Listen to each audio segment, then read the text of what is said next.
What's going on, everybody? How y'all doing? How your mama and them? As you can see, it is a very exciting edition of the Chris Stevens-Writes YouTube show that you are watching on a Monday morning. Welcome to this channel. If you're new to the channel, my name is Chris Stevens. I'm a writer, a journalist, novelist, music lover, as we're going to discuss in this episode, car nerd, cultural critic of amateur status, and a lot more that you have probably found your way through this channel through those means. So welcome aboard. And for all of you returning folks and lurkers, I welcome you back as well. Don't forget to subscribe, tap the notification bell so you can be notified of all the new content that drops on this particular channel / podcast.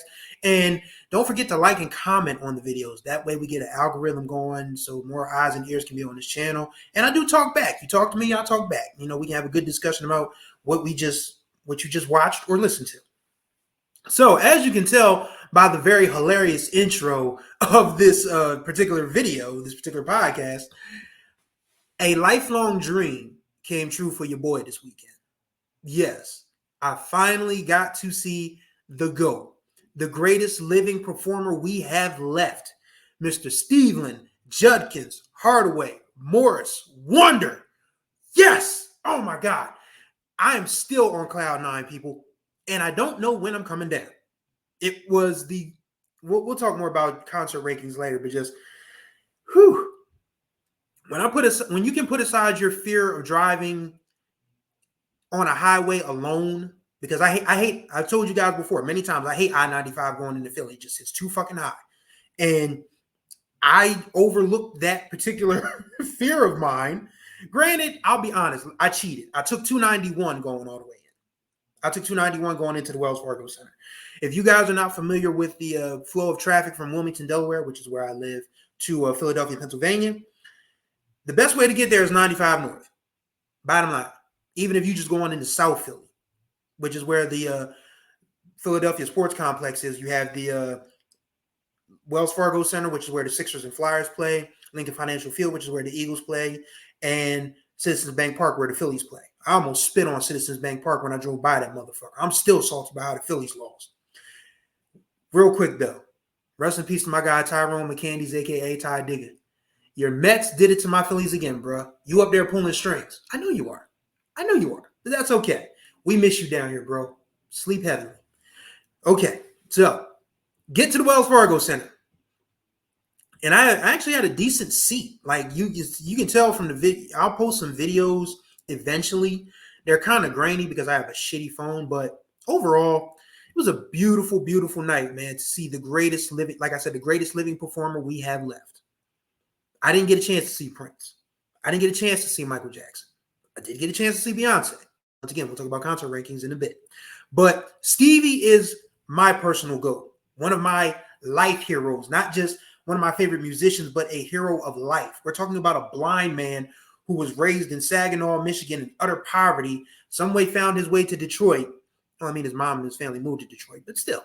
And he learned how to play music, became this young Ray Charles clone, and stepped into his own as a great musician, a great philanthropist, an activist, and just a salt of the earth human being. And we lose greats daily. So many of the OGs are checking out, man. And Stevie is 74. Lord willing and the creek don't rise, he'll be 75 May 13th of 2025. Let's knock on wood for that shit. Let's keep Stevie in bubble wrap because but the good news is I got to see him on this tour. Like when I saw the tour, I was like, really? Now? Because it's the busiest time of the year for me because I actually covered a college football game remotely before I went to the concert. And that's a story all to itself. I may tell that story a little later on in a different show. But again, I cheated. I drove 291 because I-95 is usually the only way you can get into Philly. But I took 291 all the way through Chester, Marcus, Hook, Essington, on and on and on it goes until I got to the bridge. I can't remember the George somebody bridge. Somebody from Philly will tell me which bridge. I can't remember. It's the George somebody bridge. That you take Island Avenue and over that bridge all the way down to Patterson and then over to Broad and then you're at the Wells Fargo Center. And Stevie got started. They said the show was listed at 8. He started at like 8:31, 8:32. So I mean, we really didn't wait that long. I just got there early because I hate driving and I needed to decompress after that drive. I left my house around 6, got there around 6:45, sat in the car for about 15, 20 minutes, got in line, got to my seat, and they played a bunch of old school records just to get everybody in the mood for Stevie. And of course, 8:31, lights go down. He gets walked out by Aisha and Kai, his daughter and son. Short little intro, and we're off. He plays his new song, Can We Fix Our Nation's Broken Heart, which is the name of the tour. Stevie, sing your song as we fix our nation's broken heart. And it's Stevie in his his activist bag, his social justice bag. Because right now, as we've already discussed plenty of times on this channel, this is probably the most pivotal election in the history of the world. It just is. And Stevie was just really frank about it.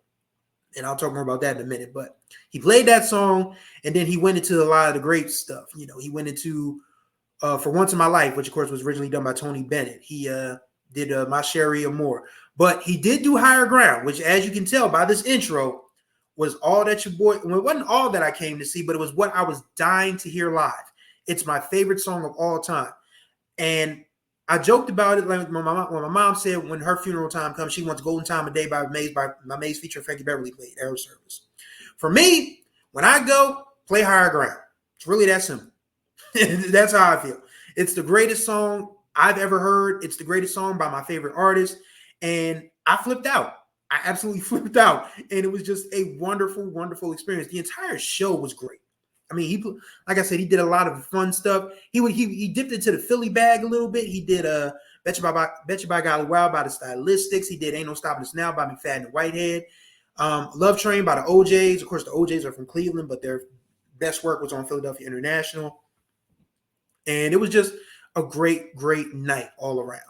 I mean, every song, so many songs that you don't forget that Stevie has hits, but they just bring you back to a time when he was at the top of the mountain, in his prime. And it's not to say that he's never stopped being a top performer, because I mean that show last night Saturday night was absolutely incredible. Everything about it was great.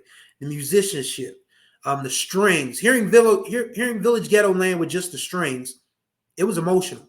So I just called to say I love you, and we poo-poo that song as probably one of the cheesiest ballads in the cheesy decade, which of course is the 1980s, and it's probably something below the standard of a Stevie Wonder ballad if you're a real fan of the classic year stuff. But people still love it. I just called to say I love you. I mean, there were people dancing in the aisles, and the cameras would pan to these crowds these couples that were dancing, holding hands, swaying shoulders, and it was like, wow, those people are really in love. Must be nice. But it was just a beautiful night, man. Completely beautiful night. Something that I will never forget. And like I said, when you announced the tour, I was like, really? Can I pull this off? Thankfully, I work for an awesome editor and publisher, Ken Rashad. I want to give him a shout out. I always do. And neither he or Kendrick Marshall, our senior editor over at HBCU Sports, blinked when I said I bought a ticket to go see Stevie Wonder. It was like, enjoy. And damn it, I did. I mean, it was a wonderful, wonderful night. I think I just can't get over the fact that it finally happened, because I've been wanting to see Stevie Wonder all of my life, basically. And through either extenuating circumstances,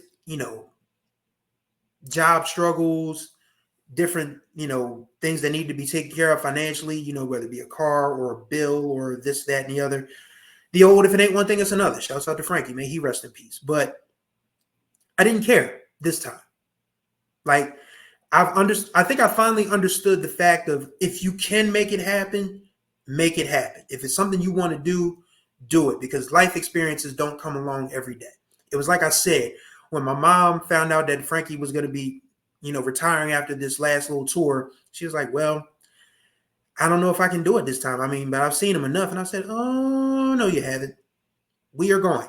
And I literally, it wasn't anything really big, because, I'd already had enough in the bank saved up for at least a car to get around it. I'll talk more about the car in a minute. But I was like, nah, we got to go. We got to go.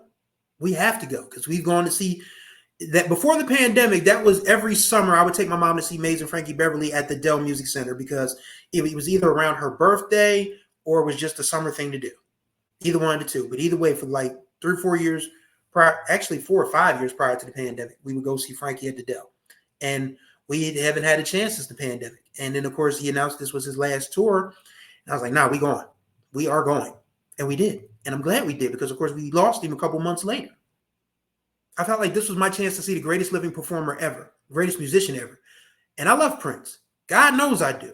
And I know I'm going to catch a lot of flack for that. But Stevie Wonder is just him, as the kids say. He's him. That's the bottom line. He is that guy. He is that performer. He is the legend of all legends. And the tickets weren't that damn expensive, honestly. I mean, I'm not going to tell you how much I paid for them because that's really none of your business, but it wasn't that much. And I was only going by myself, so it wasn't like I had to buy for two. I made that mistake with Beyonce. I thought I would have a date for the Renaissance tour. Shit. Okay. That didn't work. So I was one extra ticket that I did not need. So I knew that I was going solo to see Stevie. So it was like, it didn't cost me that much. But again, wonderful show. A lot of great musicianship. The strings, like I said, hearing Village Ghetto Land with just the strings was just a moving experience. Nate Watts, who's been with Stevie forever, has his music director, is still a monster on that bass. The percussionists were dope. His background singers, his vocalists, of course, led by his daughter Aisha, were wonderful. He also introduced a special guest, too, Shalay McDonald, who was with him on the Songs in the Key of Life tour. She did a really nice rendition of Carole King's You Got a Friend at the piano. She did one of her own songs called It's Coming Soon. No, that's literally the title of the song, It's Coming Soon. It sounds like a 2024 version of Sam Cooke's The Change Is Gonna Come. It was a really nice song. And she can sing, too. So I'm definitely going to be looking out for more Shalay McDonald as the, as time progresses. But yes, wonderful show. Just everything about it was great. 20,000 people, black, white, Latino, Asian, gay, straight, black, male, short, tall, skinny, fat, kids. It was a show for everybody. And everybody had a damn good time. And that's what Stevie does. He brings people together. And there were some funny outtakes from that show because Stevie would stop a song and say, I messed up. I should be fired. Because he's joking. He knows he's messed up, but he's a perfectionist in a way that he wants to give the crowd its money's worth. And that's what he did. When he was introducing Village Ghetto Land, he was talking about how his mom tried to make sure him and his siblings were okay. And he tried to stay out of trouble because he got tired of being like, little blind boy. And then Stevie said, well, that's because I used to beat a lot of ass back then. And we were like, what? Stevie Wonder throwing hands as a kid? Unbelievable. But, he would just joke like that throughout the whole show. And then when he got serious at the end, because he was like, it's fucked up what happened, but it doesn't have to stay that way. When everybody was like, wow, Stevie cussed. Whew.